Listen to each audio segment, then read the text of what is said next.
საქართველოს მეხუთე პრეზიდენტის ოფიციალური ვიზიტი შეერთებულ შტატებში გრძელდება. სალომე ზურაბიშვილი უკვე შეხვდა შტატების მომავალ სახელმწიფო მდივანს მარკო რუბიოს და მომავალ თავდაცვის მდივანს პიტ ჰეგსეტს. ასევე დაესწრო დონალდ ტრამპის ინაუგურაციის წინა მიღებას. შტატების 47 პრეზიდენტის დონალდ ტრამპის ინაუგურაციის ცერემონია 20 იანვარს გაიმართება, სადაც სალომე ზურაბიშვილი რესპუბლიკელმა კონგრესმენმა ჯო ვილსონმა მიიწვია. კონგრესმენი მიიჩნევს, რომ სალომე ზურაბიშვილი საქართველოს ერთადერთი ლეგიტიმური ლიდერია. ნანუკა მაღლაკელიძე გაგვაცნობს ახლა პირდაპირ ეთერში პრეზიდენტ ზურაბიშვილის ამერიკული ვიზიტის დეტალებს.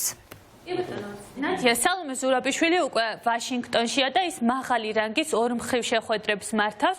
უნდა აღინიშნოს, რომ გუშინ საქართველოს ერთადერთი ლეგიტიმური პრეზიდენტი, საქართველოს მეხუთე პრეზიდენტი დაესწრო ამერიკის არჩეული პრეზიდენტის დონალდ ტრამპის წინა საინაუგურაციო შეხვედრას, წვეულებას და ამ წვეულებაზე, როგორც პრესსამსახურისგან ვარკვევთ ინფორმაციას, ის მიწვეული იყო თავად დონალდ ტრამპის ვაჟის, დონალდ ტრამპ უმცროსის მიერ. ამ ღონისძიებას ფოტომასალები ვრცელდება და როგორც ამ ფოტომასალებიდან ვარკვევთ, ძალიან ბევრი მაღალი რანგის და თანამდებობის პირი ესწრებოდა ამ ღონისძიებას. მათ შორის სალომე ზურაბიშვილმა მოახერხა და შეხვდა დონალდ ტრამპის კაბინეტის წევრებს, მათ შორის ისეთ მნიშვნელოვან ფიგურებს, როგორც არის სახელმწიფო მდივნობის კანდიდატი მაიკ რუბიო და თავდაცვის მდივნობის კანდიდატი პიტ ჰეგსეტი.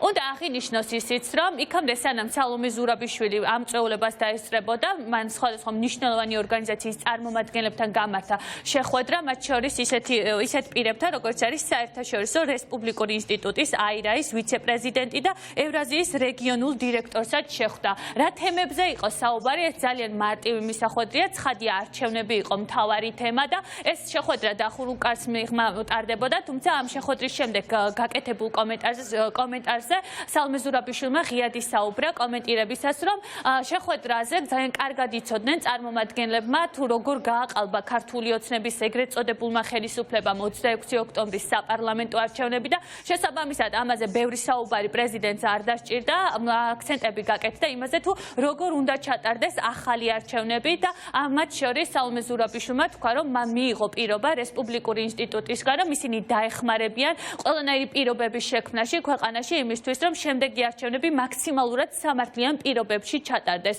უნდა აღინიშნოს, რომ იქამდე სანამ სალომე ზურაბიშვილი წავიდოდა ამერიკის შეერთებულ შტატებში, იმისათვის, რომ დონალდ ტრამპის ინაუგურაციას დაესწროს, მას ჰქონდა შეხვედრები და კონსულტაციები პროევროპულ ოპოზიციურ პარტიებთან, სადაც ერთობლივად შეაჯერეს მთავარი გზავნილებით და ახალ არჩევნებთან და პოლიტიკური პატიმრების გათავისუფლებასთან ერთად სალომე ზურაბიშვილს ასევე, რა თქმა უნდა, მოუწია საუბარი იმაზეც, რომ დღეს საქართველოს ხელისუფლება, ეგრეთ წოდებული ხელისუფლება, ქართული ოცნება გასული არის კონსტიტუციური ჩარჩოებისგან, ის არის დასანქცირებული ხელისუფლება და შესაბამისად შეუძლებელია, რომ ქართველი ხალხის ლეგიტიმურ წარმომადგენლად მოიხსენიებოდეს. არ შეიძლება რომ რეჟიმი იყოს დასანქცირებული, როგორც არის უკვე მისი მთავარი წარმომადგენლები, არ შეიძლება რომ იყოს ყველა ქვეყნის სახელმწიფოს ინსტიტუტი უკვე მიკერძოებული და ერთ ადამიანის ხელში და ამ დროს ვინმე საუბრობდეს ლეგიტიმაციაზე. ეს მხოლოდ უკვე არჩევნების საკითხიც აღარ არის. ეს არის ის საკითხი, რომელიც ეხება რეჟიმს, რომელიც გამოვიდა კონსტიტუციიდან, რომელსაც აღარ აქვს არც ერთი ნიშანი დემოკრატიის და სახელმწიფოებრიობის და ამდენად მას არ აქვს და ვერ ექნება ვერც ერთი პრეტენზია, რომ იყოს ლეგიტიმური წარმომადგენელი ჩვენი ხალხის და ეს არის ჩემი მთავარი გზავნილი აქ.